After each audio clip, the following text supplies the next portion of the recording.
Meski di masa pandemi COVID-19, dua siswi Madrasah Ibtidaiyah di Kabupaten Boyolali tetap berkarya. Mereka menciptakan robot COVID Fighter 3-in-1, yakni robot pengecek suhu tubuh dilengkapi alat steril dan ATM masker.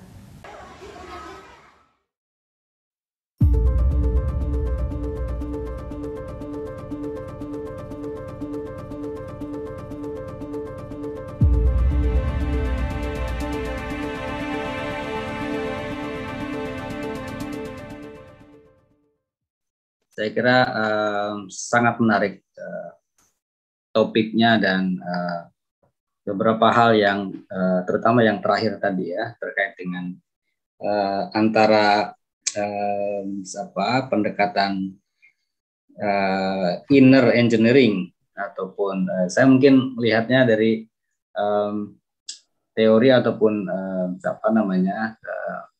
garis besar yang lebih umum ya. Mungkin masuknya ke dalam mistik ataupun spiritualitas. Maaf sebelumnya saya terlambat, tidak dari awal tadi ya. Mungkin ada yang miss terkait dengan komentar saya dan presentasi tadi.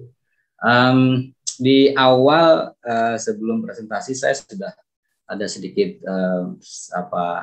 something in my mind kira-kira begitu terkait tema ini.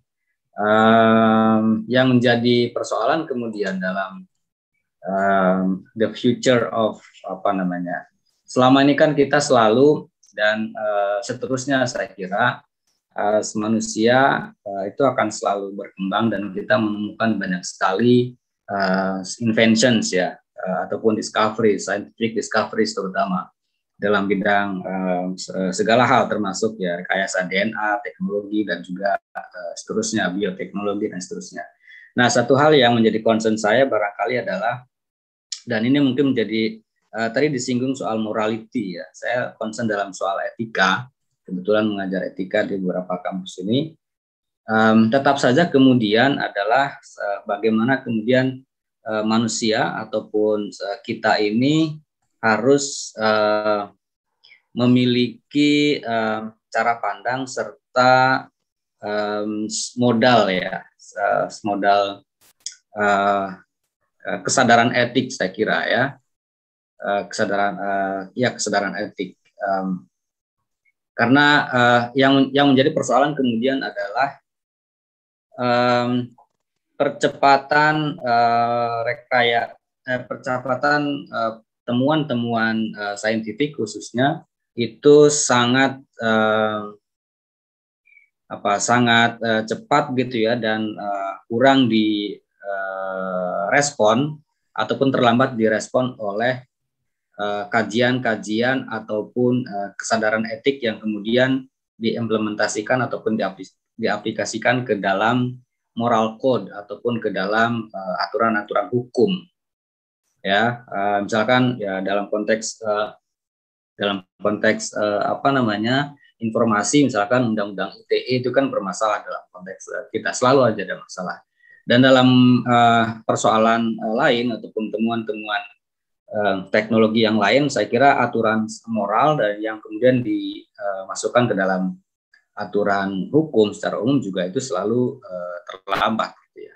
Tetapi akhirnya kemudian tetap saja para penemu, saintis ataupun siapapun saya kira harus tetap punya modal kesadaran etik. Misalkan sebagaimana kemudian para penemu ini punya kemampuan untuk mengambil keputusan-keputusan yang baik ataupun keputusan-keputusan yang benar, yang lebih banyak maslahatnya daripada mudorotnya. Kira-kira begitu kan kalau dalam teori etika itu kan selalu konsekuensinya adalah yang maslahat yang lebih besar yang kemudian harus diajukan. Dan dalam konteks personal misalkan contoh mungkin cerita yang pernah saya ataupun Bapak Ibu dengar misalkan bahwa beberapa yang kasus misalkan tadi disebutkan soal pelaku peperangan yang menggunakan drone misalkan.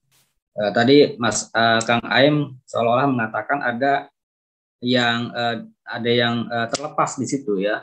Kesadaran etiknya itu kemudian agak terlepas di situ karena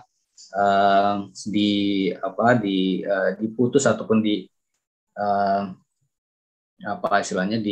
direnggangkan oleh faktor teknologi, frekuensi dan sebagainya kalau dalam fisika. Tapi tetap kemudian saya kira itu akan menjadi tuntutan bagi pelaku ataupun bagi penemu bahwa tujuan-tujuan scientific inventions ataupun dan seterusnya itu seharusnya adalah untuk kemaslahatan katakanlah umat manusia. Nah, yang kedua mungkin agak sedikit relevan dengan persoalan itu ketika Kang Ae mengaitkan dengan konteks saya menyebutnya mungkin the future of mistik ya ataupun spiritualistik yang itu kemudian juga menjadi tuntutan bagi kalangan saintis ataupun para penemu ataupun para inventor ya. Nah, apakah seperti yang tadi diajukan dengan mengacu kepada saya nggak tahu Kang Aim kemudian apakah mengacu kepada transcendentalisme ataupun kalau dalam kacamata filsafat Islam sofistik ya ataupun spiritualitas timur gitu ya yang dicontohkan tadi.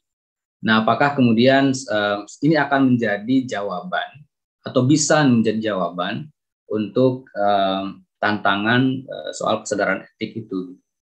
Mungkin itu dua hal yang ingin saya pertanyakan dan mungkin bisa dikerucutkan. Kang Ayem, terima kasih. Terima kasih Pak Dr. Ubed. Silakan yang lain kalau mau kasih komentar. Halo, salam. Salam, silakan. Mas Santo. Saya mau coba ngomong. Oke, makasih Mas Ma'ruf. Menarik tadi yang disampaikan. Saya itu pernah dapat kira-kira gambaran dari seorang yang saya anggap sebagai guru lah ya, guru kebudayaan, bahwa mengatakan bahwa peradaban ke depan nanti paradigmanya itu adalah magic and science.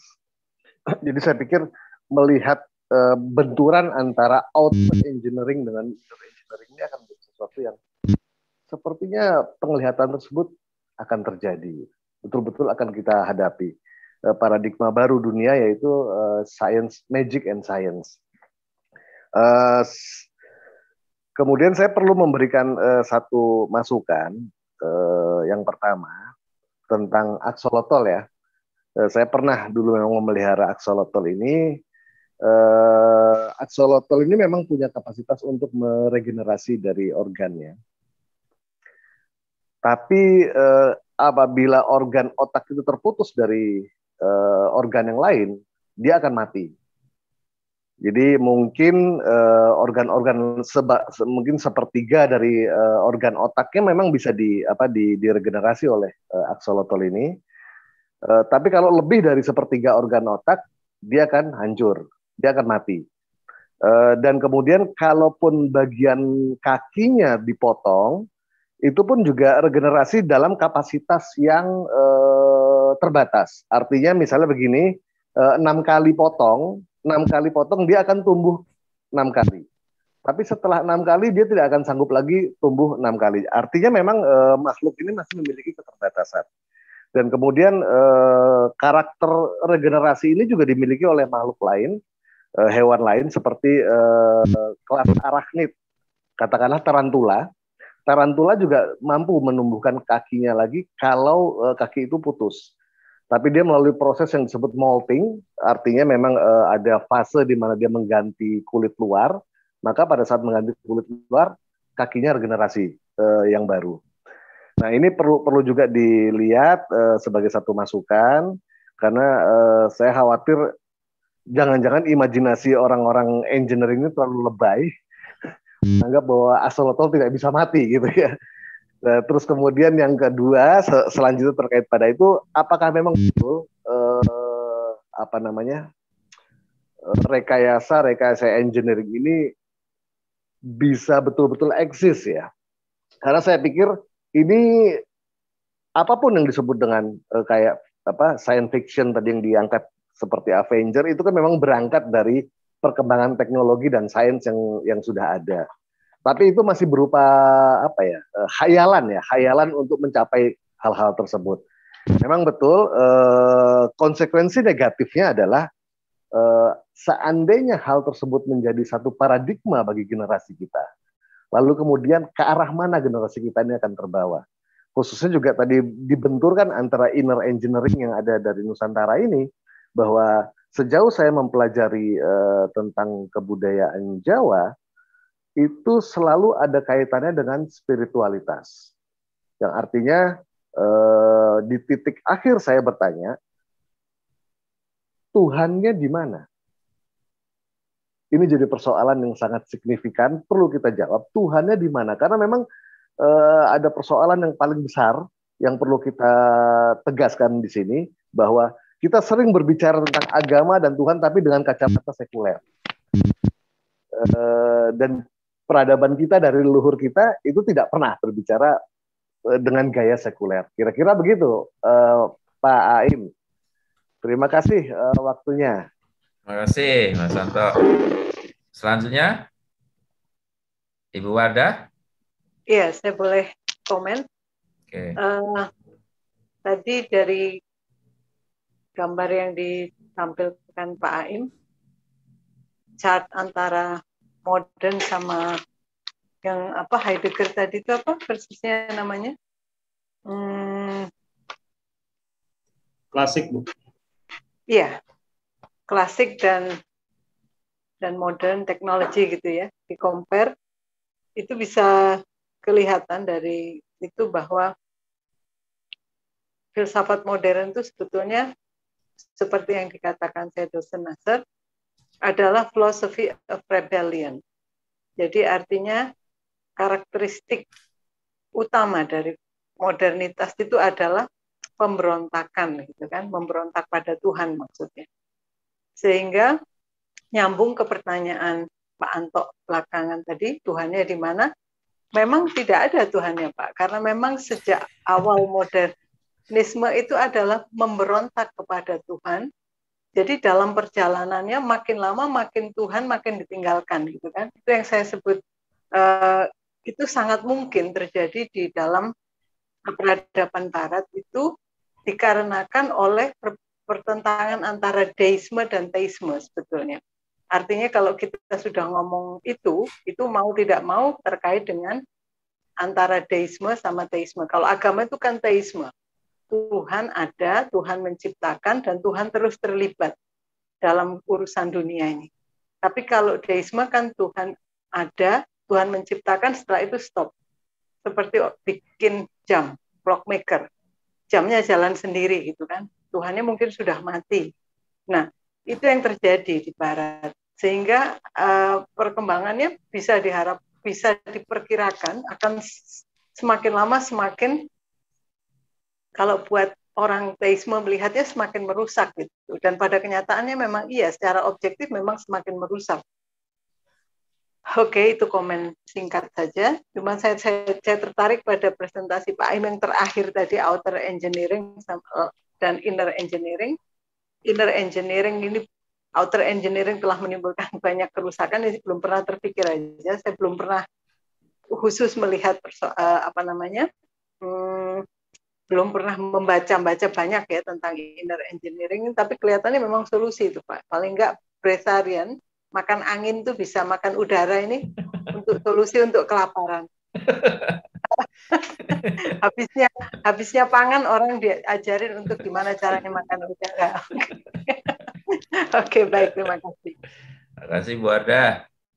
Selanjutnya masih ada Pak Ajib. Yo, Assalamualaikum. Ya, ini videonya mau sedikit. Videonya belum ada, Apa? Pak. Videonya belum keluar. Oh iya, lagi dalam mobil nih. Oke. Oke, ya. So, mau sedikit mungkin bertanya. Waktu itu disebutin waktu di awal-awal ada istilah blind spot kan, ada di dalam perkembangan teknologi, dan kalau kita bandingkan dengan masyarakat akan ada blind spot atau orang-orang yang tidak terjangkau oleh teknologi. Satu sisi mungkin ilmu dari timur fokus pada inner engineering, kita perbaikan internal atau menyelesaikan dengan local wisdom-nya atau dengan indigenous knowledge-nya atau dengan ilmu-ilmu yang sudah turun-menurun secara verbal, mouth to mouth, generasi ke generasi, maupun yang outer engineering-nya yang dari barat yang lebih ke scientific, evidence based, dan saling bertentangan. Dengan kita masuki masyarakat 4.0 atau 5.0 akan ada kesenjangan yang cukup besar, the haves and have-nots, atau yang punya akses terhadap teknologi, yang punya akses terhadap capital, bisa memanfaatkan itu manfaat-manfaat dari teknologi yang terbaru, apakah itu dengan modification, genome sequencing atau rekayasa genetika, ya yang punya modal dan yang punya akses bisa merasakan manfaatnya. Namun yang berada di blind spot ini, Pak, akses mereka apa? Apakah kita hanya mengandalkan inner engineering aja atau positive thoughts aja yang sudah termenun, atau bagaimana? Bagaimana itu bisa digabungkan atau diselaraskan antara inner sama outer engineering? Ya, terima kasih. Terima kasih Pak Ajib. Jam berapa Pak Ajib di sana? Jam 11. Udah mau jam 12. Terima kasih Pak Aim. Telah mendengarkan komen-komen ini. Apa langsung dijawab atau bagaimana?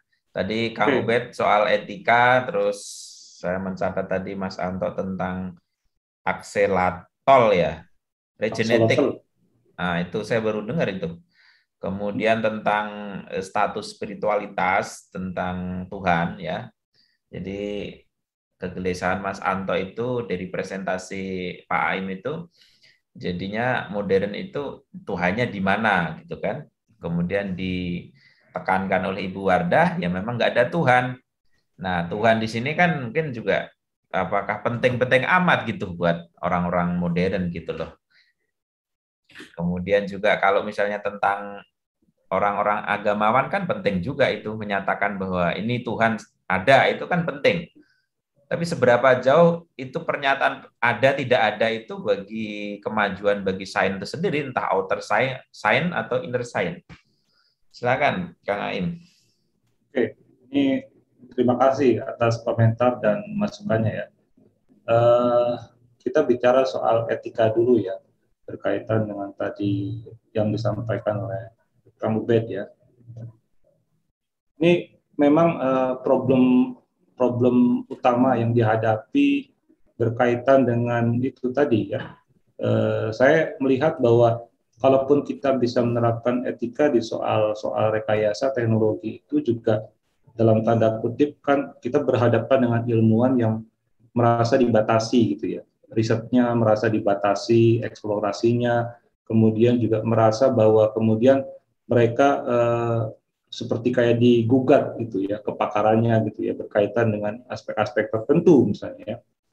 Tapi di dalam konteks pemikiran Barat sekarang, terutama berkaitan dengan teknologi ini, sebenarnya sudah dibuat satu perkembangan baru yang berkaitan dengan etika teknologi, yang nanti disebut dengan responsible innovation ya.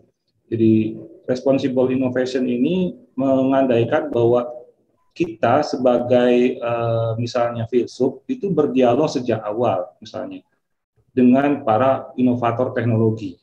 Jadi aspek-aspek resikonya kemudian disampaikan berkaitan dengan teknologi ini, dikaitkan apa kemudian dampak sosialnya. Walaupun ini juga tidak bisa menyelesaikan apa yang disebut dengan dilema Coleridge gitu ya.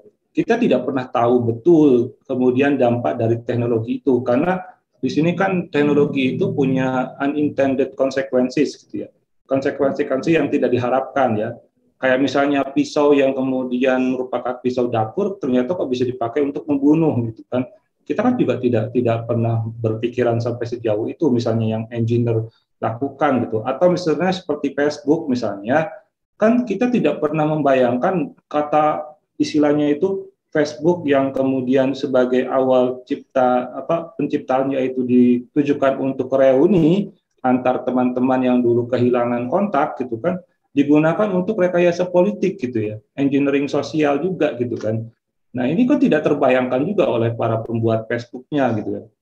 Nah ini di dalam teknologi itu yang menjadi problem tuh itu, kalau kita bicara soal etik, kita tidak bisa mengatasi dilema calling rich, artinya kita tidak bisa mengetahui bagaimana penerapannya di masyarakat sampai sejauh mana efeknya.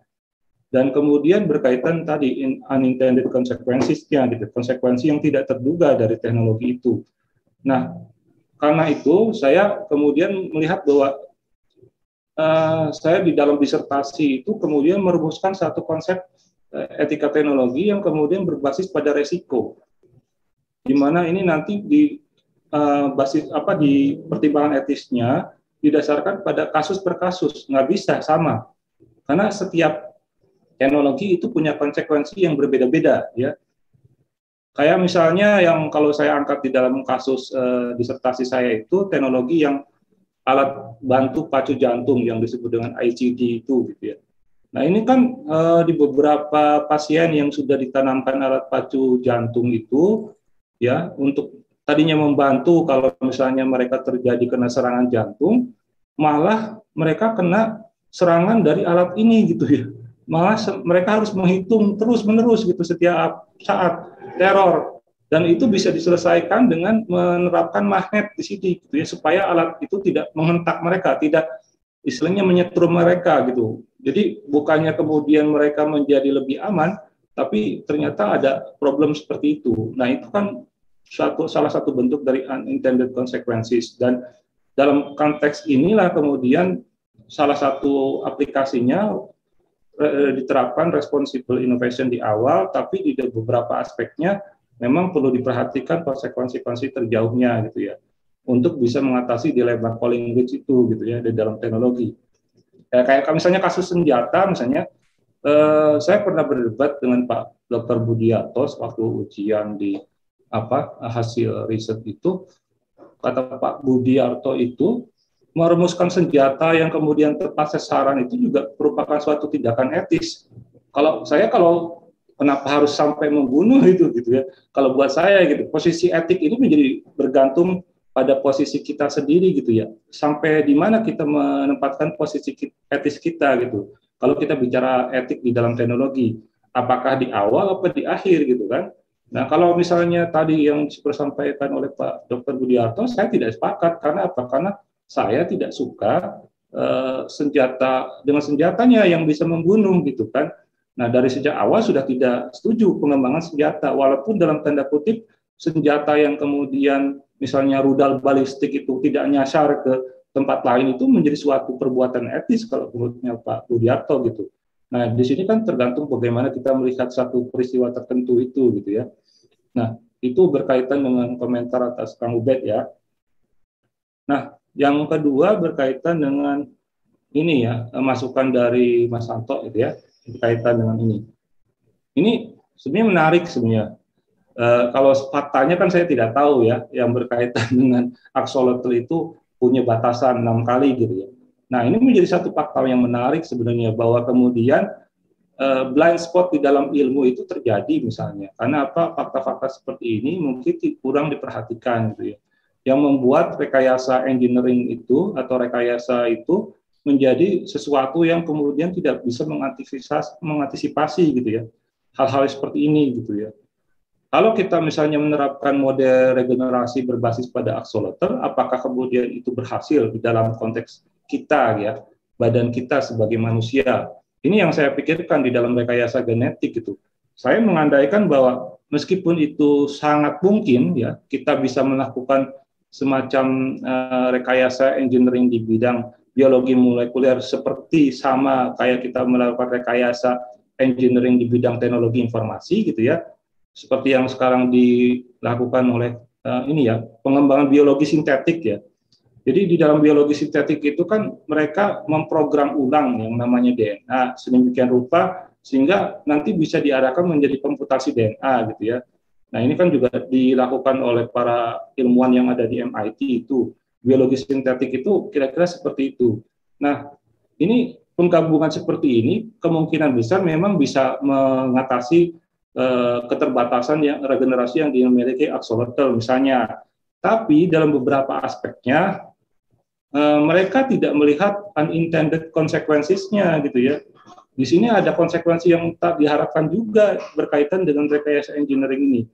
Iya kalau sukses, kalau tidak gitu ya. Jadi problem juga gitu kan. Kayak misalnya yang dilakukan juga di rekayasa engineering yang itu berkaitan dengan misalnya operasi transplantasi kepala ya. Itu kan baru dicoba ya di kepala tikus disatukan di kepala tikus yang masih hidup itu ditransplantasi. Jadi dipotong kepalanya terus disambungkan di kepala tikus yang masih hidup. Itu dilakukan di Cina ya.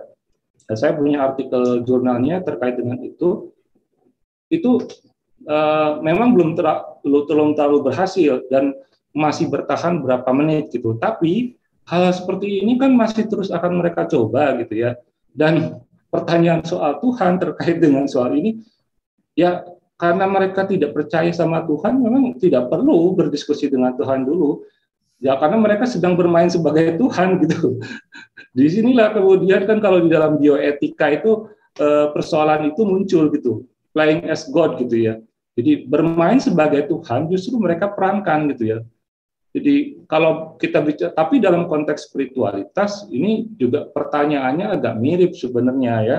Ketika misalnya kita bisa memahami rahasia semesta misalnya ya, apakah kita langsung kemudian bertemu dengan Tuhan? Pertanyaannya kan seperti itu.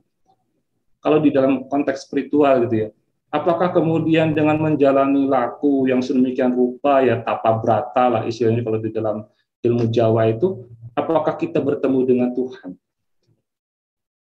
Ini karena apa? Karena kalau kita perhatikan sebenarnya Tuhan itu seperti yang engkau sangkakan oleh hamba-hambanya. Ya kalau Tuhan itu seperti ini, ya seperti itulah ya kemudian argumentasi Tuhan yang ada di kepalanya gitu kan. Karena kita tidak bisa mengetahui sepenuhnya dan disitulah kemudian keterbatasan kita gitu. Kalau kita bicara dalam konteks spiritualnya gitu ya. Saya memang tidak bisa membayangkan Tuhan seperti apa gitu, tapi kalau secara logika kita bicara Tuhan itu bisa dipastikan ada karena kita bisa bicarakan. Kan sesuatu yang dibicarakan itu ada. Bahkan hanya ada di dalam kepala ya kalau kita pakai kategorinya misalnya Frog Natonagoro tentang ada dalam pikiran misalnya. Nah, kan ini kategori ontologis sebenarnya kalau kita bicara soal Tuhan itu ada atau tidak ada gitu ya. Itu kalau komentar saya. Jadi ini memang pertanyaan yang sulit karena kita memang tidak punya perangkat yang cukup untuk bisa mengetahui dalam tanda kutip Tuhan gitu ya. Dalam Islam sendiri kan juga pendekatannya agak mirip itu ya. Jangan kau bertanya soal Tuhanmu gitu ya. Jangan kau berpikir soal Tuhanmu, tapi berpikirlah tentang yang diciptakannya gitu ya, makhluknya gitu kan. Karena tidak punya kemampuan untuk memikirkan itu. Bahkan Musa sendiri, Nabi Musa sendiri kan diinikan oleh Tuhan untuk tidak melihat Tuhan itu sendiri. Engkau tidak akan sanggup gitu kan. Orang yang setingkat itu, pencapaian engineering-nya seperti itu saja tidak sanggup gitu. Apalagi mungkin kita ya, yang mungkin di sini gitu ya. Nah itu soal-soal berkaitan dengan soal spiritualitasnya ya. Itu dalam pemahaman saya seperti itu. Jadi kita fokus pada aspek-aspek yang kita bisa pahami saja gitu ya. Karena itu tidak terjangkau. Saya akui, saya tidak bisa menjangkau itu gitu kan. Itu problem tersendiri gitu ya. Dan mungkin di sini menimbulkan kegelisahan tertentu, sudah pasti ya. Tapi ada beberapa hal yang menurut saya itu juga memang kita perlu menyadari batasan-batasan dari kita soal itu. Itu yang berkaitan dengan Tuhan ya. Kemudian tadi Ibu Wardah berkaitan dengan itu ya. dalam konteks teknologi modern memang sepakat dengan Ibu gitu ya, berkaitan dengan bagaimana kemudian teknologi modern ini membawa satu rebellion gitu ya. Kan memang munculnya teknologi modern kan itu ya, dari mulai semenjak Kopernikus gitu ya. Kopernikus, kemudian Galileo Galilei, itu kan semua antipati terhadap gereja gitu kan. Dan kalau di dalam yang saya tahu ini agak sedikit berbeda kalau di dalam masa keemasan Islam sebenarnya. Kalau kita bicara Barat kan Barat bagian dari ini ya, juga Islam itu bagian dari yang menyumbangkan peradaban ilmu gitu ya. Ini agak sedikit berbeda spiritnya gitu ya, bahwa kayak misalnya Ibnu Sina gitu kan juga mengembangkan ilmu-ilmu kayak psikologi itu juga dengan engineering salah satunya ya. Karena waktu itu kan belum ada yang kemudian mengajari Ibnu Sina soal bagaimana memahami jiwa, bagaimana melakukan terapi pengobatan yang baik gitu kan. Walaupun dia misalnya membaca teks-teks Galenikus gitu kan, itu tidak muncul di dalam teks-teks Galen. Itu penemuan tersendiri yang dilakukan oleh Ibnu Sina berkaitan dengan kedokteran itu gitu ya. Dan itu didapat, kalau saya tidak salah membaca biografinya gitu ya, itu didapat melalui proses-proses inner engineering juga yang seperti tadi sudah saya sampaikan di dalam presentasi sebenarnya gitu ya. Dan beliau ini termasuk yang mungkin bisa mengakses kapasitas memori genetiknya gitu. Ini catatan saya terkait dengan peradaban ilmu gitu ya, perkembangan peradaban ilmu. Nah, kalau di Barat ini menjadi relatif berbeda karena dimensinya memang mengandung sisi rebellion itu. Dan karena soal yang sifatnya seperti itu, mereka tidak bisa berdamai dengan engineering. Dan itu sudah dimulai dari Descartes kan, meragukan semuanya gitu kan. Karena fondasinya di situ, ini menjadi sesuatu yang lain sama sekali. Bahkan di tingkat misalnya pengembangan pemikiran pasca modern pun, walaupun misalnya ini berusaha untuk melihat keterkaitan antar ilmu, tapi juga tetap mereka itu prosesnya bukan proses yang bisa berdamai dengan kenyataan sejarahnya. Dan itu yang membuat kemudian outer engineering menjadi problematik gitu ya. Karena apa? Karena drive-nya itu sudah berbeda ya.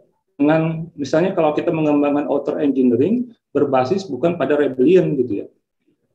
Di sini problem dasarnya adalah drive mereka gitu ya. Hasrat mereka yang mendorong mereka mengembangkan teknologi kan bisa mengarahkan itu. Kalau dalam bahasanya Kang Ubed itu mungkin posisi etisnya gitu ya. Ini sangat menentukan pengembangan outer engineering gitu ya.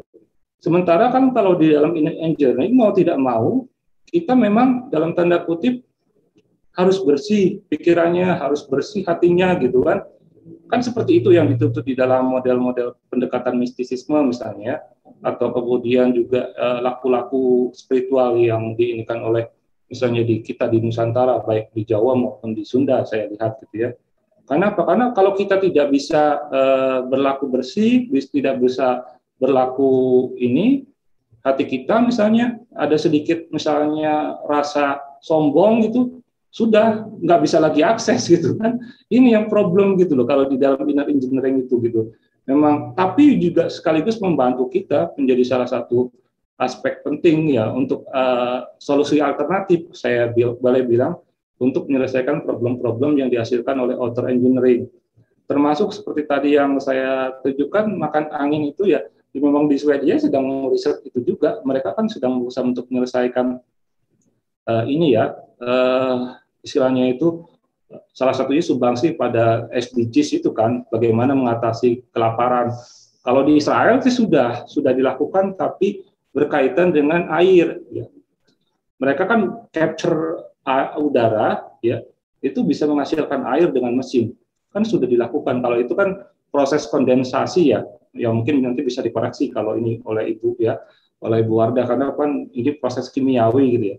Dan itu sudah ada alatnya kalau itu. Jadi menangkap udara kemudian menjadikan air gitu. Nah, yang memang relatif baru itu kan menangkap udara terus jadi protein gitu. Nah, ini yang saya sendiri memang masih relatif baru menemukan fakta-fakta seperti ini gitu ya. Belum dieksplorasi lebih lanjut gitu ya.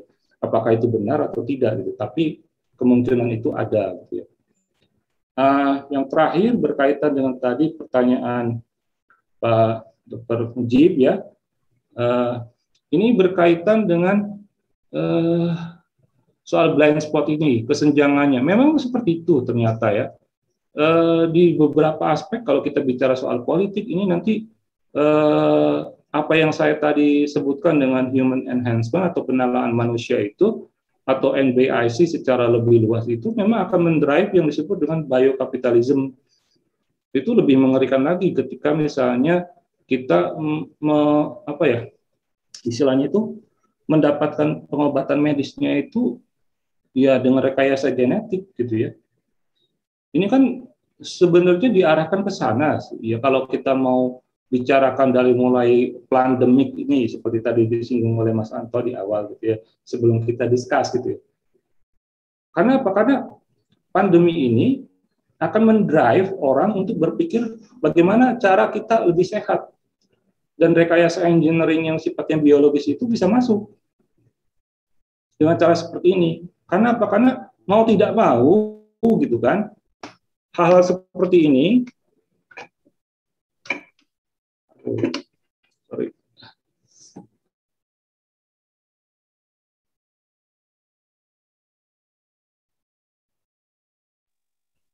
Mati Mas, nggak kedengaran Mas. Kak Aim, nggak kedengaran. Halo? Koneksinya kayaknya.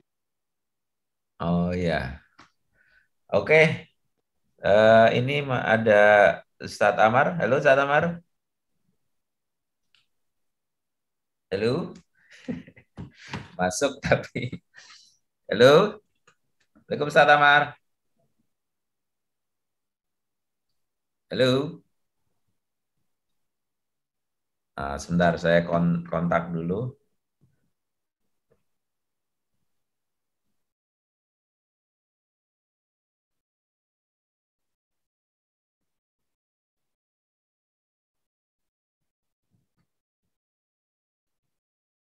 Halo? Halo, Ustadz Amar. Mas Anto masih dengar? Halo? Ya Mas, masih Mas. Ini pada nggak kelihatan semua nih. Mas Pada hilang. Kang Aim juga ini Bu Wardah masuk lagi. Pak Aim belum kelihatan. Halo, Ustadz Amar. Halo? Ini koneksi Pos Media bermasalah ini, sering on off. Oh gitu Ya, ya. off cam dulu. Sambil nunggu Mas Kang Aim, Mas Anto, halo Mas Anto. Iya. Nah, sambil nunggu juga Ustadz Amar bisa nyambung karena Ustadz Amar kayaknya di Purwakarta ini. Di Purwakarta jadi sering problem kalau di Purwakarta. Kang Aim juga sering problem. Jadi sebenarnya kalau menurut saya itu ada beberapa hal yang bisa nyambungin yang menjadi concern Bu Wardah dan Mas Anto dan juga Kang Ubed ya. Kalau masih nyambung juga dengan Pak Ajib, kalau masih dengar. Jadi karena judulnya itu adalah kehidupan, yang saya tangkap itu sebenarnya sains itu hidup di Indonesia dari sejak dulu kan. Apa yang disebut dengan sains dalam kamus modern itu ya interpretasinya kan pasti eksak gitu. Jadi yang bukan eksak bukan sains. Itu sejak revolusi industri Prancis dan dikuatkan oleh Auguste Comte yang menaturalkan ilmu sosial. Jadi problemnya adalah ketika revolusi industri Prancis itu ada kebutuhan atau will terhadap manusia dengan penemuan mesin uap. Pada tahap berikutnya adalah listrik, komputer, dan yang sekarang adalah seperti artificial intelligence. Nah, ini kan mereka gitu, perjalanan hidup orang barat gitu. Yang kita itu sendiri ngikutin gerbong besar ini dan kita mau mengkritisi dan mau cari jalan sesuai dengan tradisi kita kan gitu. Tradisi spiritualitas kita, tradisi agama tradisional yang kita yakini, Dan kita nggak bisa elakkan bahwa tradisi Barat itu memang dominan tradisi Kristen, karena memang filsuf-filsuf di dunia Barat itu mayoritas Kristen, mereka apa istilahnya itu teolog kan, teolog yang kemudian memikirkan Tuhan di dalam internal ajaran Kristen, berhadapan dengan saintis-saintis, dan jadilah apa yang disebut dengan Ibu Wardah tadi deisme. Jadi sementara Tuhan diistirahatkan biar temuan-temuan itu bisa memenuhi kebutuhan manusia, ya itu menjadi pendorong agar Tuhan itu dimatikan. Dalam tanda kutip, dia tetap dipercaya, cuman dalam hal riset dimatikan agar penemuan itu maksimal untuk memenuhi kebutuhan manusia. Jadi ada gap antara will, kebutuhan, dan sistem berpikir gitu loh. Ada keterputusan. Kenapa kok Tuhan begitu dimatikan gitu? Dan ini trennya di Indonesia juga begitu dalam melihat misalnya interpretasi terhadap Pancasila, sila pertama itu begitu. Jadi kasus kalau mau dikembalikan ke Indonesia misalnya kasusnya Pak Dudung berkomentar tentang apa itu sebaiknya jangan fanatik terhadap agama, di mata Tuhan agama itu sama, itu kan sebagian besar dari interpretasi sila pertama, apakah menggunakan rujukan agama tertentu atau ke semua agama, itu kan overlap satu dengan yang lainnya, dan itu problem teoretik saya kira. Nah, soal inner outer itu, ya, kalau secara kehidupan dari falsafah hidup, itu problem kita di mata Barat itu nggak cepat-cepat dieksperimentalkan gitu, sehingga menjadi produk yang bisa memenuhi kebutuhan manusia kan gitu. Nah, sementara di kita itu kalau ada sesuatu katakanlah itu inner science, ya cukup dibicarakan gitu, cukup dibicarakan, dan kalau itu dinikmati ya sudah dinikmati kan. Itu problemnya. Jadi nggak ada kebutuhan-kebutuhan yang kira-kira itu linear dengan kebutuhan Barat. Gitu. Misalnya begini, orang Barat itu ketika menemukan mesin uap, ya dibuktikan dengan misalnya apa itu visualisasi dari kenikmatan hidup dengan mengendarai Titanic, bisa pergi kemana-mana, dan itu sesuatu kebutuhan elit sebenarnya. Dan itu menjadi semacam industrialisasi, dan itu masyarakat seorang gerbong arah masa depan manusia itu ya revolusi industri itu gitu loh. Jadi tidak ada namanya di luar industri. Politik, ekonomi, sosial itu ngikut gerak arah industri, perkembangan industri. Nah, kalau kita kembalikan ke Indonesia sebenarnya juga tidak hanya inner outer dalam arti yang apa ya sederhana dipahami, tapi bisa juga kalau itu kita serius itu juga dikembangkan yang kira-kira itu cocok dengan budaya kita, seperti itu. Nah, mungkin ada komentar sebelum kita tutup. Bolehkah saya kasih komen sedikit ya boleh, Pak? Boleh. Jadi saya mau memberi komen dari yang perspektif yang mungkin berbeda dengan Pak Aim untuk menjawab pertanyaan Pak Anto tadi. Jadi kalau ditanyakan apa namanya tadi gimana Tuhan gitu ya kan di dalam perkembangan ini, tadi sudah saya komentari bahwa itulah prinsip atau semangat dari modernisme itu adalah yang dalam bahasanya Nasr itu adalah philosophy of rebellion, melawan Tuhan ya. Dan kebetulan memang sejarahnya di Barat itu adalah sejarah Kristen seperti disebutkan oleh Pak Ma'ruf tadi. Lalu Islam menyumbang dalam artian Renaissance di Barat. Tapi dalam perjalanannya justru peradaban Barat itu beda dengan yang dia ambil. Dulu diambil dari peradaban Islam, tapi akhirnya dalam perjalanannya mereka meninggalkan Tuhan. Karena itu tadi saya tulis di kolom chat untuk Pak Anto. Karena itulah maka kegelisahan itu menimbulkan yang disebut dengan reconstruction of knowledge oleh sekelompok pemikir-pemikir Islam, bahwa ilmu ini harus direkonstruksi, dibangun kembali supaya Tuhan ada di situ, ya. Dan itulah yang dilakukan oleh Ismail Al-Faruqi, Said Hussein Nasr, lalu Ziauddin Sardar, lalu ada beberapa nama. Saya juga sempat berkontribusi di dalam pemikiran itu. Salah satu tulisan saya dipublikasikan. Intinya adalah mau mengembalikan, mereka ingin mengembalikan bahwa perkembangan ilmu yang selama ini itu di panglimanya itu adalah Barat, gitu ya, itu membuat ilmu itu semakin jauh meninggalkan Tuhan, ya. Nah, sehingga itu perlu dikembalikan lagi, karena ilmu yang seperti itu menurut mereka pasti tidak cocok dengan Islamic mind, pikirannya orang Islam. Setidaknya dia bicara untuk orang Islam. Saya pernah presentasikan ini di satu konferensi di Waikato University, dan mereka yang hadir, mereka bilang, sebetulnya yang kamu presentasikan ini bukan hanya untuk orang Islam.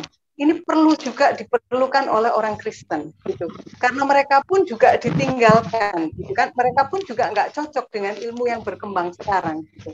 Sehingga yang para pemikir Islam ini justru diperlukan juga oleh orang-orang Kristen, gitu lah.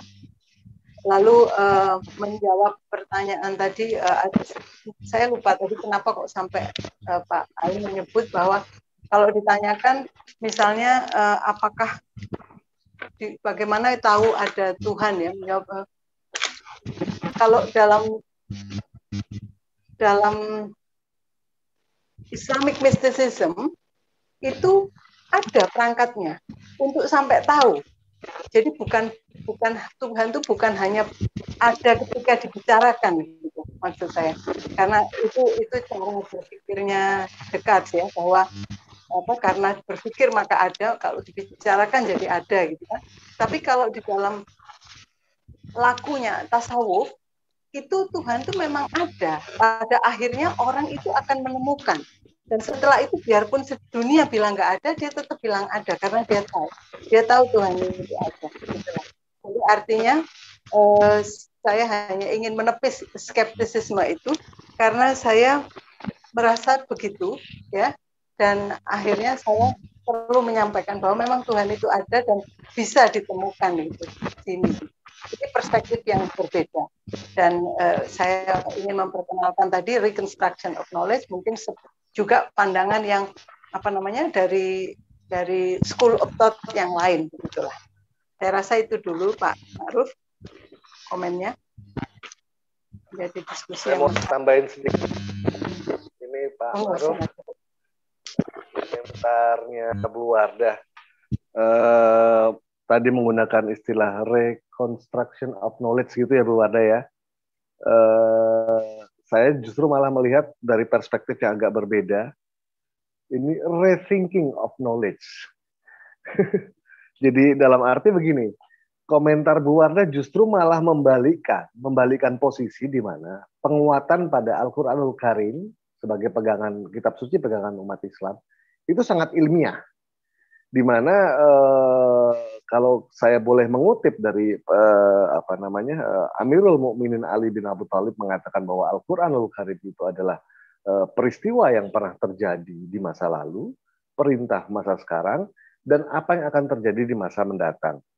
Artinya, di dalam Al-Quran ini banyak sekali dikisahkan tentang orang-orang yang berkompetisi dengan Tuhan. Seperti Fir'aun. Terus kemudian di masa Nabi Ibrahim, misalnya Raja Namrud, ini urusannya antara Tuhan dengan Tuhan, kira-kira seperti itu. Jadi komentar Ibu tadi, penjelasan Ibu tadi justru menguatkan bagi saya bahwa agama itu absolut, gitu. Spiritualitas itu absolut. Yang sebenarnya ini dikuatkan dengan peristiwa yang kita hadapi sekarang. Jadi makasih Bu, komentarnya itu melihat saya dari sisi yang lain lebih menarik lagi. Jadi saya akan menjadikan satu tulisan lain nanti di dalam pencermatan saya. Cukup saya gitu, Mas Ma'ruf. Mas Ma'ruf suaranya nggak keluar, Mas. Oke, makasih Mas Anto. Selamat datang Pak Aim. Tadi kelupaan Iya, ya. maaf. Iya, padahal selang berapa menit, nggak sampai 1 menit, cuma 20 detik. Oke, ini ada Ustadz Amar nih. Pak Amar, apa bisa dengar suara saya ya? Tidak dengar. Jadi begini tadi yang hilang tadi Pak Aim. Ya mungkin closing ini aja, statement aja tadi, nyambungin pas laptopnya Pak Aim mati. Jadi kita membicarakan tentang judulnya Pak Aim itu kan kehidupan ya, kehidupan teknologi di Indonesia antara inner dan outer.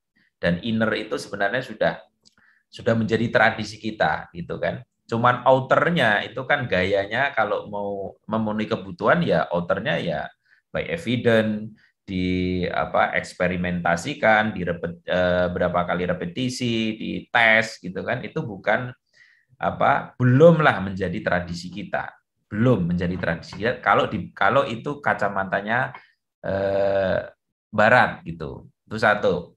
Yang kedua, saya tadi menyinggung tentang bahwa arah teknologi yang jadi masalah bagi kita orang Indonesia adalah teknologi yang dilekatkan menjadi skema triadik itu. Skema triadik itu revolusi 1, 2, 3, ya kan? Ada revolusi politik, ya kan? Tapi letaknya di mana? Letaknya awalnya itu di primernya itu industri, bukan politik. Jadi pembacaan saya kayak Harari itu juga adalah industri, ya kan? Agus Kom pertama itu teologi misalnya kan. Kemudian metafisik, teologi dalam arti agama tradisional kan. Metafisik atau dalam pengertian ilmu filsafat, metafisik itu langkah kedua, tahap kedua. Tahap terakhir adalah saintifik. Hari ini juga begitu kan? Revolusi pertama revolusi kognitif. Yang kedua ada agro.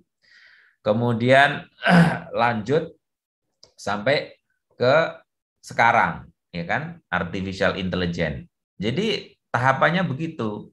Jadi seolah-olah antara perkembangan pemikiran intelijensi manusia dan perkembangan masyarakat yang diwakili yang digerakkan industri itu seolah-olah linear. Begitu. Itu khas naturalisme gitu. Nah, di kita orang Indonesia ini kan sebenarnya beda gitu loh. Jadi bedanya tuh maksudnya begini. Manusia, kehidupan manusia, visi manusia itu lebih utama dibanding industri. Industri kan ciptaan manusia kan. Jadi bukan kebutuhan manusia yang tak terbatas yang menjadi unintended consequence lah yang menggerakkan kita kan. Nah, itu maksudnya visi Tuhan itu kalau di kita atau dalam tradisi agama tradisional kan. Jadi visi Tuhan menurut kitab suci itulah yang menggerakkan revolusi industri, revolusi politik. Dan kalau pembacaan saya begitu. Jadi entah inner outer itu adalah suatu tradisi aja. Kita belum punya outer tradisi. Dan mungkin kalau mau dimanapun ya, kalau mau itu bisa memenuhi kebutuhan secara mendesak, ya inner science yang ada di Indonesia itu cepat-cepat dieksperimentalkan sehingga bisa memenuhi kebutuhan manusia. Kalau itu ingin memenuhi kebutuhan, kan masalah need juga kan, butuh nggak itu? Ya kan, rawa rontek. Nah, itu butuh nggak kita mempelajarinya untuk apa? Nah, kalau tradisi Barat kan jelas untuknya apa itu kan jelas nih. Mau pergi ke bulan, ya bikinlah pesawat gitu. Mau bikin restoran yang efektif, karyawannya 1-2 cuman mengasisteni alat-alat robotik itu, ya sudah jadi kan gitu, karena memang menginginkan itu gitu. Nah, sementara kita itu antara need dan kemampuan itu ada gap. Karena inner belum menyatu dengan outer tadi. Soal tradisi outer itu memang di mana-mana itu objektif. Prosedur pengetahuan itu objektif. Jadi problemnya adalah yang selanjutnya adalah ilmu alam dengan ilmu sosial. Itu sekarang trennya itu sama yang saya lihat. Jadi artificial intelligence kah, dataisme kah, itu semua adalah metode natural science dalam menggerakkan masyarakat, kan gitu. Masyarakat digital itu kan ya awalnya dari mana yang mau digerakkan, kan? Startnya dari mana? Natural science. Matematika kan natural science, bukan social science. Algoritma itu natural science, bukan social science. Algoritma kata Hariri itu sama dengan organisme. Ini kan debatable itu. Jadi semuanya itu pemrosesan data. Kehidupan adalah pemrosesan data. Gitu. Jadi memaknai kehidupan sekarang itu, kalau Harari itu kan kehidupan adalah pemrosesan data. Ini masalah enggak gitu loh. Sementara orang yang get connected dengan internet itu ada kehidupan juga, bahkan mungkin lebih banyak di Indonesia. Kita membicarakan satu masyarakat revolusi industri 4.0 yang tidak get connected kan juga kehidupan juga. Nah, itu maksud saya menambahkan lah gitu. Mungkin Pak Ain mau kasih komen sebelum kita tutup. Ya, terima kasih. Mohon maaf tadi sempat terputus ya. Ya, dalam beberapa hal saya sepakat dengan tadi ya Pak Dr. Ma'ruf ya, berkaitan dengan ini, bahwa kita memang perlu menentukan prioritas mana ya, berkaitan dengan pengembangan bidang teknologi di Indonesia itu sendiri. Nah, kalau kaitannya dengan outer engineering kan kita bisa belajar dari kasusnya Prof. Habibie ya, di mana beliau kan ini misalnya menempatkan posisinya misalnya teknologi kedirgantaraan lebih utama daripada yang lainnya, dan di situ kan gagal ya, karena menurut saya ketika beliau berdebat dengan misalnya Prof. Habibie ini berdebat dengan Prof. Herman Yohannes tentang bagaimana mengembangkan teknologi di Indonesia, Prof. Herman Yohannes ini lebih menempatkan bahwa teknologi tepat guna yang lebih pas buat ini ya, berkaitan dengan pengembangan teknologi di Indonesia gitu ya, teknologi tepat guna. Dan itu karena urusan politik juga, kenapa misalnya Prof. Herman Yohannes, usulannya Prof. Herman Yohannes itu tidak diterima. Saya sepakat bahwa di sini kemudian ada beberapa hal yang kita perlu kaji ulang terkaitan dengan pengembangan teknologi itu sendiri kalau di Indonesia ya. Inner engineering-nya itu akan diarahkan kemana? Kan apakah kemudian teknologi yang seperti regenerasi tadi itu ya, yang seperti digunakan di dalam penalaan manusia itu kita butuhkan? Pertanyaannya kan itu gitu ya. Tadi memang saya belum sempat singgung gitu ya berkaitan dengan itu gitu. Jadi ini baru semacam kayak mengambil kayak semacam preview sebelum kita masuk pada tahap yang lebih jauh berkaitan dengan tindak lanjutnya gitu. Dan kalau misalnya tadi disinggung soal bagaimana kemudian kehidupan itu memang dikaitkan dengan algoritma, dalam satu sisi itu betul karena ternyata sel itu punya karakter yang terprogram misalnya ya. Kalau kita bicara soal di dunia molekuler gitu ya, biologi molekuler itu terprogram juga gitu. Sesuai dengan yang kemudian dikembangkan di dalam teknologi stem cell sebenarnya ya, di teknologi sel punca itu. Jadi bisa diprogram, maka bisa menjadi jantung, apakah kemudian bisa menjadi hati, atau kemudian bisa menjadi organ-organ tubuh yang lain kan, seperti itu gitu ya. Makanya hari ini berkomentar seperti itu sebenarnya. Tapi lepas dari komentar soal itu adalah prioritas kita mau diletakkan di mana itunya gitu ya, teknologinya itu sendiri gitu ya. Ini yang kemudian karena kita masih bingung ya berhadapan dengan outer engineering ini, jadi tergagap-gagap juga dengan teknologi yang dibawa oleh Barat gitu ya, berkaitan dengan artificial intelligence, berkaitan dengan hal-hal lain yang berkaitan juga dengan mungkin masa depan kita sebagai bangsa dan negara gitu ya. Kita ya kayak misalnya kalau Pak Presiden Jokowi kan arahannya lebih kepada memang infrastruktur bangunan gitu yang dikejar gitu ya. Karena infrastruktur itulah yang ini kan percepatan ekonomi gitu. Paradigmanya sesederhana itu kalau Pak Jokowi, tapi bagaimana kita bisa mengantisipasi ke depan setelah misalnya pandemi ini lewat, ini yang perlu kita perhatikan kan. Karena kita kan akan berkejaran dengan industri 4.0 itu gitu ya, seperti yang dicanangkan oleh Barat sebelumnya gitu ya. Maksud saya gini Pak Aim, jadi kalau di Barat itu kan taruh itu mesin uap ditemukan, ya, berarti ilmu mesin, teknik mesin lah yang menjadi superioritas. Jadi siapa yang menguasai mesin itu yang menguasai pasar, menguasai dunia pada saat revolusi industri yang ditandai dengan mesin uap. Setelah itu listrik, berarti ilmu kelistrikan yang menjadi prioritas, jadi superior. Setelah itu ilmu komputer, ya kan, sudah kita lalui. Dan sekarang adalah yang terakhir nih, revolusi industri keempat, yaitu matematika. Matematika lah yang superior. Matematika dan biologi ya. Itulah yang superior. Nah, kenapa demikian? Nah, itu kan jadi pertanyaan gitu loh. Kita hanya mengikuti saja kan, mengikuti tren itu gitu loh. Kita nggak bisa bikin tren karena kita memang tidak menguasai teknologi. Ya kan, tidak punya infrastruktur yang membuat itu jadi gerak besar. Nah, itu yang perlu diperhatikan gitu loh. Sehingga saintis-saintis di Indonesia juga, saya bilang itu visi, persoalannya adalah visi gitu. Jadi visi bagaimana ini menjadi langkah bersama gitu, tidak jalan sendiri-sendiri, maksudnya begitu. Kira-kira begitu Pak Im ya? Ya, di dalam aspek ini kan justru kan saya memperkenalkan visi yang seperti itu supaya teman-teman yang tidak bergerak di bidang sains dan teknologi itu juga bisa memahami itu gitu ya, terutama di bidang-bidang sosial gitu ya, karena di situ kan jadi problem gitu ya, ketika bergerak di dalam revolusi yang lebih jauh dari industri 4.0 itu kan sudah nanti masuk, tadi sempat terpotong ya, berbicara soal biokapitalisme itu gitu kan. Bagaimana kemudian yang menjadi penting ke depan itu adalah ini berkaitan dengan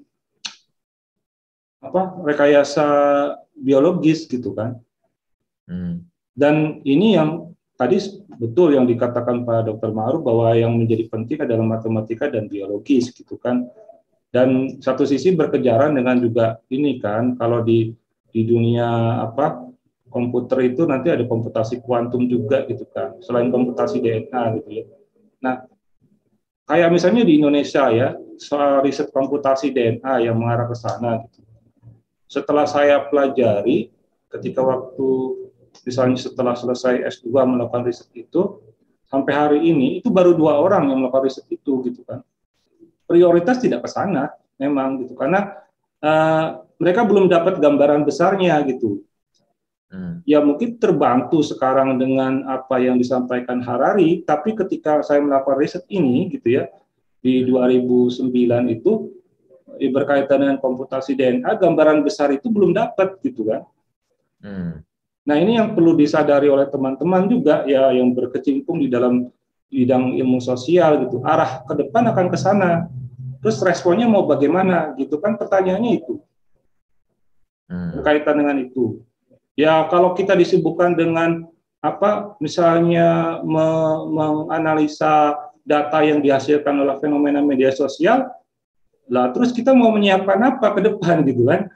Kan menjadi semacam kayak sia-sia gitu ya. Padahal ini bergerak cepat loh. Ini rentang waktunya 10 tahunan loh. Karena apa? Karena begitu saya selesai riset soal dunia cyber di tahun 2003, itu saya riset di 2009 soal komputasi DNA, itu sudah mulai bergerak ke arah sana gitu kan. Kemudian ketika saya melakukan riset di 2013 tentang human enhancement, itu juga sudah lebih jauh lagi gitu kan. Iya, artinya kan gini, jadi teknologi itu 10 kali lipat penemuannya itu lebih cepat dibandingkan dengan antisipasi manusia. Artinya regulator, politisi, ekonom itu sebenarnya digerakkan oleh itu. Contoh misalnya tentang ilmu sosial sekarang tuh, sosiologi. Itu semua kan orang ngomongin tentang media sosial. Karena kemampuannya itu lebih mendeterminasi masuk ke dalam individu dibandingkan dengan TV. Gitu loh. Karena apa? Dihitungnya per individu yang punya account. Itu kan sudah masuk itu kan. Karena masyarakat itu kan. Nah, trennya kan begitu. Jadi ilmu itu terdeterminasi oleh perkembangan teknologi. Apa maunya pemegang teknologi itu? Maksudnya ya kapitalisme teknologi maksudnya. Kira-kira begitu Pak Aim ya. Iya, iya memang seperti itu. Makanya kan ini kayak semacam warning juga buat teman-teman yang memang bergerak di bidang sosial ya terutama gitu kan, bahwa ada problem seperti ini loh yang kita hadapi ke depan gitu ya. Atau mungkin kita hadapi sekarang sebenarnya dan kita tidak tahu betul gitu ya apa yang sudah mereka capai di sana gitu kan. Sampai saya begini, sampai begini. Kalau misalnya saya belajar organik dari Bu Wardah ya. Saya mikir gini, udahlah kita ini fokus ke petani, bagaimana petani itu beralih dari konvensional menuju organik, itu sudah partisipasi besar buat nyelamatin bumi, kan gitu. Syukur-syukur nanti teknologi itu di apa ya, jadi habit petani itu sendiri, nggak perlu insinyur, nggak perlu ini itu. Yang jelas ada satu insinyur memberikan inspirasi, teman-teman itu yang dibutuhkan petani itu sesuai dengan kebutuhan mereka, bukan kebutuhan yang kita ciptakan gitu. Bukan kebutuhan yang didrive oleh petani-petani luar, enggak begitu. Petani organik, udah itu titik itu aja. Sesuai dengan kebutuhan kita, bukan kebutuhan yang didrive oleh pasar global. Kan begitu. Benar nggak? Itu contoh kecilnya. Jadi wise bijaksana dalam teknologi itu maksudnya begitu. Bukan misalnya saya itu terkesima oleh revolusi industri keempat. Wah, kita harus begini ketinggalan zaman. Kita pasti ketinggalan. Jadi maksudnya tepat guna itu tepat digunakan oleh petani organik sesuai dengan kebutuhan mereka. Misalnya begitu. Ya, itu kan visinya Prof. Herman Yohanes kalau seperti itu kan. Dan saya juga sepakat gitu. Ya, bagaimanapun juga kita agak sedikit inilah ya. Yang kritik saya misalnya kayak waktu kebijakan Habibie misalnya, Prof. Habibie menjual misalnya pesawat terbang terus kemudian ditukar dengan ketan hitam di Thailand, kan itu jadi problem juga gitu kan. Itu dibayar dengan ketan hitam gitu loh. Kenapa kita nggak bisa menanam ketan hitam sendiri gitu kan? Di situ kemudian jadi salah satunya menentukan prioritas gitu kan, menentukan prioritas arah kita mau kemana gitu kan. Ini yang belum terbaca gitu ya di dalam perkembangan itu gitu ya. Artinya kalaupun ada yang melakukan seperti tadi Pak Dr. Maruf bilang, itu parsial sifatnya, tidak menjadi suatu gerakan yang kemudian utuh. Kayak misalnya bagaimana menangani sampah di Indonesia misalnya, kan penyelesaiannya parsial gitu ya. Ada yang sudah bergerak sana, ada yang juga belum gitu kan. Nah ini dan setelah saya teliti itu misalnya dana desa itu ya, bisa nggak dana desa itu untuk mendrive untuk petani dari konvensional menuju organik? Ternyata nggak bisa. Di undang-undangnya itu memang nggak bisa. Untuk infrastruktur titik. itu kan parah gitu loh. Ya udah jalan banyak ini itu. Tapi kan bumi semakin rusak kan nggak ada budgetnya untuk memperbaiki. Akhirnya orang-orang yang organik ini jadi marginal, bukan hanya di Indonesia kan gitu. Kan itu suatu yang simpel. Itu aja itu susah. Dan kebutuhan setiap hari itu kan udah di cover oleh Departemen Sosial. Yang lainnya soal infrastruktur itu ya dana desa itu. Terus dana untuk organik kan nggak ada ini yang mikirin nih.